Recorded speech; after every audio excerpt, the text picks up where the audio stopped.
लोगों की उम्मीदों का शोर, हमारे अपने अंदर चल रहा विचारों का शोर। हम सोचते हैं कि जो जितना बोलता है वो उतना ताकतवर है, लेकिन क्या सच में ऐसा है? आइए एक कहानी सुनते हैं। एक छोटे से गांव में कबीर नाम का एक नौजवान रहता था। कबीर बहुत ही अशांत और गुस्सैल स्वभाव का था। उसे बात बात पर चिढ़ होती थी और वो अक्सर लोगों से बहस करता रहता था। उसके शब्दों की वजह से उसके दोस्त, उसका परिवार सब उससे दूर होने लगे थे। कबीर खुद से भी परेशान था। उसके अंदर एक अजीब सी बेचैनी रहती थी। एक दिन गांव में एक बौद्ध भिक्षु आए। उनकी आंखों में एक अजीब सा सुकून था, जैसे कोई ठहरा हुआ समंदर। कबीर उनके पास गया और बोला, महाराज, मैं अंदर से बहुत परेशान हूँ। मेरा मन कभी शांत नहीं रहता, मैं क्या करूँ? भिक्षु ने कबीर को देखा, मुस्कुराए और बोले, तुम अगले 15 दिनों के लिए पूरी तरह मौन हो जाओ। एक शब्द भी मत बोलना, फिर मेरे पास आना। कबीर के लिए यह बहुत मुश्किल था। बिना बोले रहना उसके लिए एक सजा जैसा था। शुरुआती 3 दिनों कबीर का दम घुटने लगा। उसे बात बात पर गुस्सा आ रहा था। वो इशारों से चिल्लाने की कोशिश करता। उसके अंदर का शोर और बढ़ गया था। 5वां दिन धीरे धीरे एक अजीब सा बदलाव होने लगा। जब कबीर ने बाहर बोलना बंद किया तो उसे अपने अंदर की आवाज़ें सुनाई देने लगीं। उसे समझ आया कि वो कितना फालतू सोचता था, कितना गुस्सा पाल कर बैठा था। और 9वां दिन, अब कबीर को बाहर का शोर परेशान नहीं कर रहा था। वो पंछियों की चहचहाहट और हवा की सरसराहट और पत्तों के गिरने की आवाज़ को महसूस करने लगा था। उसने सालों बाद प्रकृति को इतने करीब से महसूस किया था। 12वां दिन कबीर का चेहरा बदलने लगा था।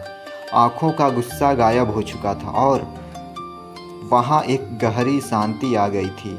जो कबीर दूसरों की कमियां ढूंढता था, अब वो दूसरों के दर्द को बिना बोले समझने लगा था। 15 दिन पूरे हुए। कबीर वापस उन बौद्ध भिक्षु के पास गया। वह उनके सामने बैठ गया, लेकिन उसने एक शब्द भी नहीं कहा। उसकी आंखों में आंसू थे, पर वो आंसू दुख के नहीं, एक गहरे सुकून के थे। भिक्षु ने उसका हाथ पकड़ा और पूछा, कबीर, क्या तुम्हें तुम्हारे सवालों का जवाब मिला? क्या तुम्हारी अशांति दूर हुई?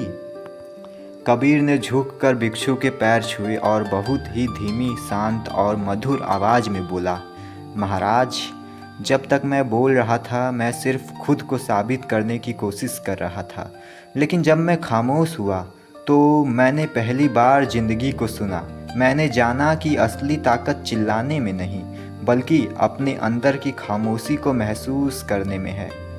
भिक्षु ने मुस्कुराते हुए कहा, बिल्कुल सही कबीर। जब हम चुप होते हैं तो हमारी ऊर्जा बेकार की बहसों में नष्ट नहीं होती। खामोशी का मतलब सिर्फ मुंह बंद रखना नहीं है। खामोशी का मतलब है अपने विचारों को शांत करना। जो इंसान अपनी खामोशी को संभालना सीख जाता है, वह दुनिया की हर परिस्थिति को संभाल सकता है। दोस्तों, हमारी ज़िंदगी की आधी परेशानियां सिर्फ इसलिए हैं क्योंकि हम वहाँ भी बोल पड़ते हैं जहाँ हमें सिर्फ सुनना चाहिए। जब आप चुप रहना सीख जाते हैं तो आप लोगों की बातों के पीछे का सच देख पाते हैं। आपका अपने गुस्से पर काबू हो जाता है और सबसे बड़ी बात, आप खुद के सबसे करीब आ जाते हैं। याद रखिएगा, कमज़ोर लोग बदला लेते हैं, मजबूत लोग माफ़ कर देते हैं, लेकिन बुद्धिमान लोग शांत हो जाते हैं। अगली बार जब किसी बात पर गुस्सा आए या बहस करने का मन करे तो एक गहरी सांस लीजिए और शांत हो जाइए, क्योंकि जो काम आपके शब्द नहीं कर सकते वो आपकी गहरी खामोशी कर देगी। मौन में वो ताकत है जो शोर को भी घुटने टेकने पर मजबूर कर देती है।